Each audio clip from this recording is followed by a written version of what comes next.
வணக்கம் நண்பர்களே, நீங்கள் பார்த்து கொண்டு இருப்பது உங்கள் கௌசிகா ரிவ்யூ. சரி வாங்க வீடியோக்குள்ள போய் என்ன நடக்க போகுது அப்படின்னு சொல்லிட்டு பாத்தீங்கன்னா, தரமான சம்பவம் இன்னைக்கு நிறையவே நடக்க போகுதுங்க. அதெல்லாம் பார்த்து நீங்க ஒரு பக்கம் அதிர்ச்சி மேல அதிர்ச்சி அடைய போறீங்க. என்னடா இப்படி எல்லாம் நடந்துச்சா அப்படின்னு சொல்லிட்டு நீங்களே ஒரு பக்கம் ஷாக் ஆக போறீங்க. அப்படி நிறைய விஷயங்கள்லாம் நடக்க காத்துன்னு இருக்கு. அப்படி என்ன விஷயம் நடக்க போகுது அப்படின்னு சொல்லிட்டு பாத்தீங்கன்னா, நம்ம மல்லி இருக்காங்கல்ல, அவங்க இன்னைக்கு அவங்களுக்கான டே.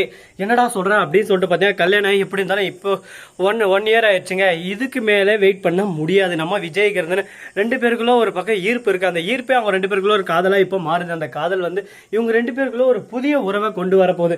என்னடா சொல்கிறா அப்படின்னு சொல்லிட்டு இந்நேரம் நீங்கள் கெஸ் பண்ணிகிட்டே இருப்பீங்க. முதல் இரவு இன்னைக்கு தாங்க அவங்களுக்கு. எப்படா நீ சொல்கிற அப்படின்னு சொல்லிட்டு பார்த்தீங்கன்னா, தற்செயலாக நடக்கிறதாங்க. கரெக்டாக நம்ம விஜயும் கண்ட்ரோலாக தாங்க, மல்லியும் கண்ட்ரோல். தற்செயலாக அதை நடந்து முடிஞ்சிருது. இந்த விஷயத்தை காலையில் நம்ம அவளுக்கு இந்த மாதிரி இறந்துட்டாங்க, மல்லி அவ்வளோதான் முடிஞ்சு அப்படி இப்படின்னு சொல்லிட்டு ஒரு இது மாதிரி வந்துடுது. எதுனா இந்த பேனர் இருக்குல்ல, அந்த மாதிரி கரெக்டாக பிரேம் போட்டு எட்டு வந்துடுறாங்க. வெளியே பேனரும் ஒட்டேஸ்ட் இருக்காங்க. இது எல்லாமே யார் பண்ணணும்னு சொல்லிட்டு பார்த்தீங்கன்னா, நம்ம அரவிந்த். என்னடா சொல்கிறா அப்படின்னு சொல்லிட்டு பார்த்தீங்கன்னா, ராஜேஸ்வரி கரெக்டாக நம்ம விஜயோட முன்னாள் மனைவி எப்படியாவது எடுத்து அந்த இடத்துல வச்சு அவங்க இருந்துன்னு ஒரே வழியாக என்ன பண்ணுவாங்க, ஐயோ என்னடா இவ்வளோ விட்டுட்டு இவகிட்ட போயிருக்கோம்லே, நம்ம இவ்வளோ கேவலமாக போயிட்டோம்ல அப்படின்னு சொல்லிட்டு ஒரு கில்ட்டியான ஃபீல் வரும். அந்த ஃபீல் வந்துச்சுன்னா அவன் இதெல்லாம் விட்டுருவான் அப்படின்னு சொல்லிட்டு இவங்க தவறாக கணக்கு போட்டாங்க.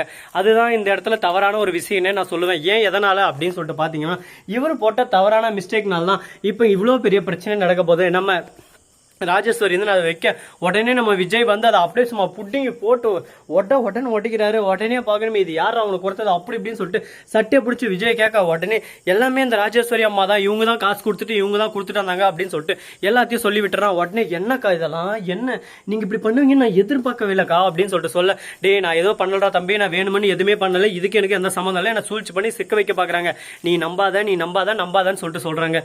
எல்லாமே உங்களை தான் நம்பினேன், ஆனா நம்பி தான் இப்படி வெம்பி நொந்து போய் நின்று இருக்க. இனிமே உங்களை நம்பனா வாழ்க்கை நாசமா போயிடும், சுடுகாடா இருங்க. இதுக்கு மேல உங்ககிட்ட பேச்சே இல்லை, இதுக்கு மேலதாங்க சரவெடி அப்படின்னு சொல்லிட்டு ஒரு பக்கம் பேசின்னு இருக்காங்க. என்ன பண்ண போறாங்க ஏது பண்ண போறாங்க அப்படின்னு சொல்லிட்டு தெரியாம ஒரு பரபரப்பான தொடரை தான் நம்ம மல்லி தொடர் இப்போதைக்கு ஒரு பக்கம் ஸ்மூத்தா மூவ் ஆயின்னு இருக்கு. அதே சமயத்தில் நம்ம அரவிந்த் சைட்ல இருந்து செய்ய கொடுக்குறாரு மல்லிக்கு. உடனே மல்லி புரிஞ்சுக்கிறாங்க எல்லாமே அவரோட வேலை தான் சொல்லிட்டு, சரி ஓகே எதை இருந்தானே நமக்கு பாசிட்டிவா நடக்கணும். இவங்க இத்தனை நாளா நமக்கு சதித்திட்டம் தீட்டி நம்மள இந்த வீட்டை விட்டு துரத்தலாம்னு சொல்லிட்டு நிறைய பிளான் எல்லாம் பண்ணாங்க. ஆனா நம்ம எந்த ஒரு பிளானும் பண்ணல. நமக்காக ஒருத்தர் போராட வந்திருக்காரு. அவருக்கான சப்போர்ட்டா நம்ம அந்த இடத்துல திணிக்கணுமே தவிர அதை விட்டு அவரை இக்னோர் பண்ணக்கூடாது. அது மட்டும் இல்லாமல் நம்ம அண்ணன் பொண்ணு இருக்காங்களா, அவங்க ஒரு பக்கம் என்ன மாப்பிள்ளை இதெல்லாம் என்ன, என் பொண்ணை பார்த்தா உங்களுக்கு எப்படி தெரியுது, என் பொண்ணை பிடிக்கலன்னு சொல்றேங்க, நான் எங்கள் வீட்டுக்கே கூட்டின்னு போயிடுறேன், அந்த மாதிரி இறந்துட்டானாலும் இந்த மாதிரி பண்ணாதீங்க அப்படி இப்படின்னு சொல்லிட்டு வாய்க்கு அந்த மாதிரி பேச ஆரம்பிச்சுறாங்க.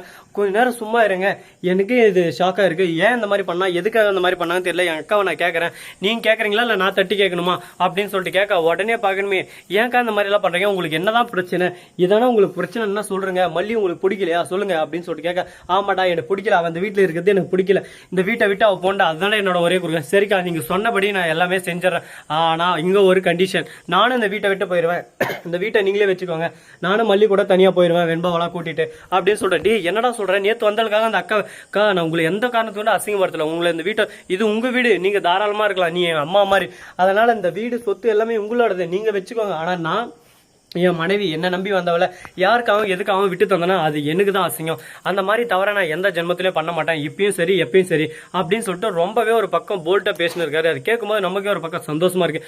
என்னடா நம்ம விஜய்க்கு இந்த அளவுக்கு ஒரு பக்கம் பொறுப்பு இருக்கே பரவாயில்லையே அப்படின்னு சொல்லிட்டு நினைச்சு சந்தோஷப்படுறதா இல்லை, மறுபக்கம் நம்ம ராஜேஸ்வரி இருக்காங்க, அவங்க டிராமாவை ஆரம்பிச்சிட்டாங்க, இதை நினைச்சு நம்ம சோகப்படுறதான்னு சொல்லிட்டு தெரியலங்க. ரொம்பவே ஒரு பக்கம் கவலையா தான் இருக்கு. அடுத்து என்ன டிராமா பண்ண ஆரம்பிச்சிட்டுப்பான்னு சொல்லிட்டு உங்களுக்கே தெரியும். ராஜேஸ்வரியை பத்தி சும்மாவே கிளின்னு கிளிக்க ஆரம்பிச்சாங்க. இந்த மாதிரி பண்ணோம் அந்த மாதிரி பண்ணோம் அப்படி பண்ணோம் இப்படி பண்ணோம், என் வாழ்க்கை நாசமா போச்சு இப்படி போச்சு அப்படி போச்சு சொல்லிட்டு ஒரு பக்கம் அல்லாத குறையா நிறைய பிரச்சனை பண்ணிருக்காங்க. இதெல்லாம் என்னதான் பண்றது, இதுக்கெல்லாம் ஒரு எண்டு கடை இல்லையா அப்படின்னு சொல்லிட்டு பாத்தீங்கன்னா, அனைத்துக்குமே முடிவுன்னு ஒண்ணு இருந்தா ஆரம்பம்னு ஒண்ணு இருக்குங்க. அது மாதிரிதான் இங்க ஆரம்பம்னு ஒண்ணு இருந்தா முடிவுன்னு ஒண்ணு இருக்கும். நம்ம ராஜேஸ்வரி பண்ற தப்பு எல்லாத்துக்கும் ஒரு முடிவுன்னு ஒண்ணு இருக்கு. அதுக்கான எல்லாம் கொஞ்சம் நேரம் நிறைய தான் இருக்கு. நம்ம அரவிந்த் இருக்கிற வரையும் நம்ம மல்லிக்கு எந்த ஒரு பிரச்சனை இல்லை. எப்படியாவது மல்லியை சேஃபா விஜய் கூட சேர்த்து வச்சிடணும் அப்படின்னு சொல்லிட்டு முழு நல்ல நோக்கத்தோட தான் இந்த வீட்டுக்கு வந்திருக்காரு. நம்ம அரவிந்த் மாதிரி ஒரு நல்ல தங்கமான மனசை, நான் கல்யாணம் பண்ணிக்க இருந்த பொண்ணு என்னை விட்டுட்டு போய் அவன் காதலிச்சோட கல்யாணம் பண்ணிச்சு. இந்த சமயத்துல நான் அவளை வெறுக்கலாமா இல்ல அவளுக்கான முன்னுரிமையை கொடுத்து அவ மனசை புரிஞ்சுக்கிட்டு அவ சந்தோஷமா இருக்கட்டும்னு விட்டுறதோட மட்டும் இல்லாம திரும்ப அவ வாழ்க்கையில பிரச்சனை வந்திருக்கு, அந்த இடத்துல நம்ம அதை சரி செய்யணும், அவ வாழ்க்கை சந்தோஷமா இருக்கணும் அப்படின்னு சொல்லிட்டு நினைக்கிறது தாங்க தெய்வத்துக்கும் மேல. அதை விட்டு நிறைய பேர் இருப்பாங்க, ஐயோ என்னை விட்டு போயிட்டு அவளை போடுற ஆசிட்ட ஊத்துறா அதை ஊத்துறா இதை ஊத்துறான்னு கேவலமான வேலையை செய்ய, அந்த மாதிரியால நம்ம அரவிந்த் எதுவுமே செய்யல. அரவிந்த் முழுக்க செய்யறது எல்லாமே ஒரு பக்கம் நம்ம மல்லி மேல இருக்கிற பாசமோ லவ்வுக்காக தாங்க.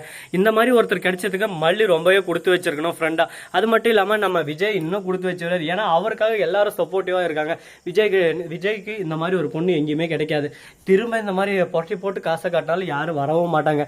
இவளை விட்டு அவ்வளோதான், விஜய் ஒரு அனாத மாதிரி ஆயிடுவாரு. இதுக்கு மேலே அவர் வாழ்க்கையை நாசமாயிருங்க. ஸோ நண்பர்களே, இந்த வீடியோ பிடிச்சிருந்தா லைக் பண்ணுங்க, கமெண்ட் பண்ணுங்க, ஷேர் பண்ணுங்க, டிண்டிங் பெல்லை தட்டி விட்டு போங்க. அப்பதான் நாம் போகிற அடுத்தடுத்த வீடியோ உடனுக்குடன் வரும். மிக்க நன்றி. தேங்க்ஸ் ஃபார் வாட்சிங். டாடா சியோ. நன்றி, வணக்கம், வந்தனம், வருக, தருக.